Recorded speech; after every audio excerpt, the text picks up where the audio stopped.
Yeah, I believe before I found Christ and gave my life to God, I would try to lean on my own understanding.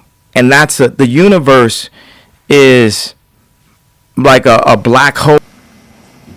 That right there, being uncensored.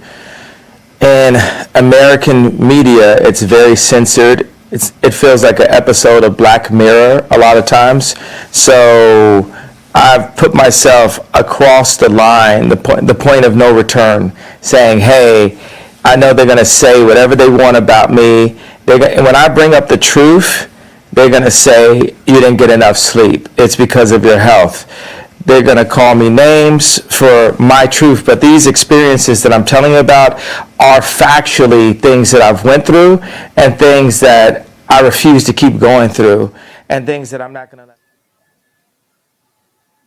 Before the scandals, before the Twitter rants, before the billions, Kanye West was just a hungry kid from Chicago with something to prove.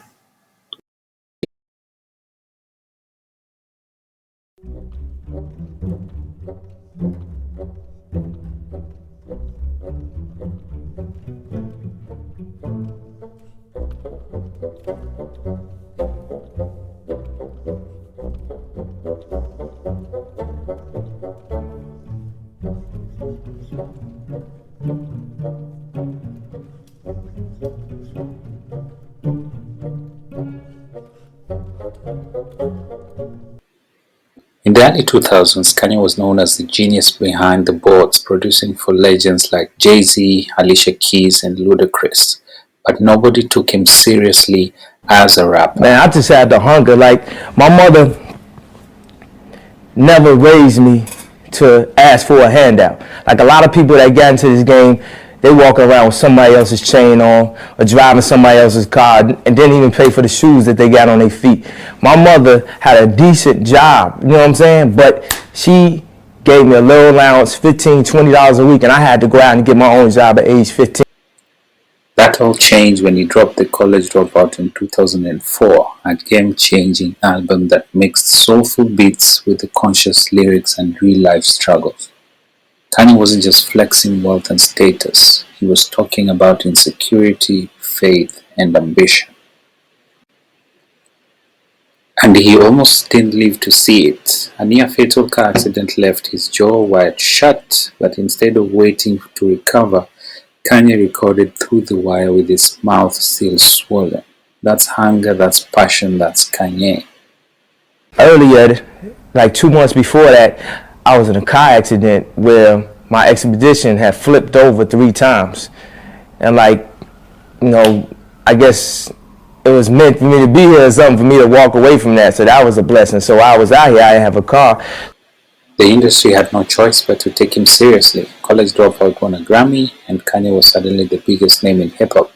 But he didn't stop there. Every album pushed the genre forward. From the orchestral beauty of the late Registration, to the futuristic sounds of Graduation, to the emo rap innovation of the 808 and Heartbreak. Kanye was always 5 steps ahead. Love him or hate him, he changed the sound of hip-hop forever.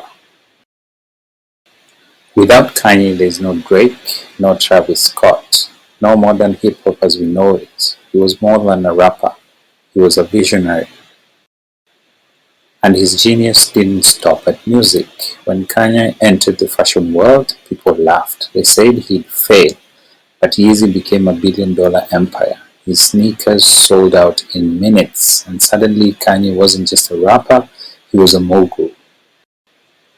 At his peak, Kanye West was untouchable, a musical innovator, a fashion icon, a cultural force. But as they say, the higher you climb, the harder you fall. So where did it all go wrong? What happened to Kanye West?